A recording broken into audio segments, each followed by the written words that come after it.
Deux sujets à lire dans les parutions, la présidentielle au Cameroun et au plan national. Sans surprise, la réouverture du stade du 4 août. Mariama Tamboura signe la revue de presse.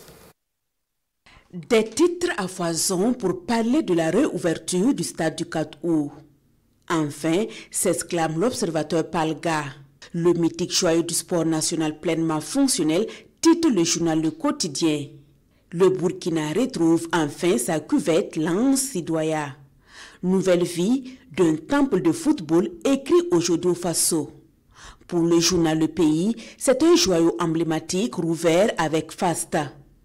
La honte nationale s'est transformée en fierté nationale après une suspension longue de 4 ans qui a contraint les étalons au nomadisme sportif.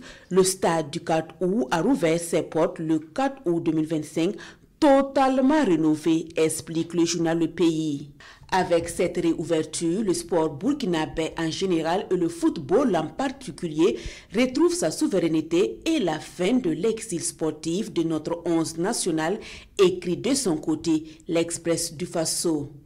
Autre actualité présidentielle au Cameroun, l'opposant Maurice Kamto définitivement écarté, nous informe Sidoya. Dans ses colonnes, le journal de tous les Burkinabés explique que le Conseil constitutionnel a rejeté hier, mardi 5 août 2025, son recours.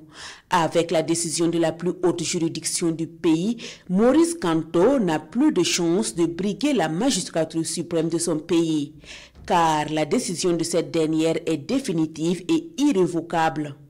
Un coup de massue sur le cornac du Manidem Maurice Kamto, s'exclame aujourd'hui au Faso. Quel impact pour le scrutin présidentiel d'octobre, s'interroge le journal. Kamto out, c'est un véritable poids lourd qui sera absent à cette compétition cruciale qui plus est avec un sortant qui bénéficie de nombreux atouts.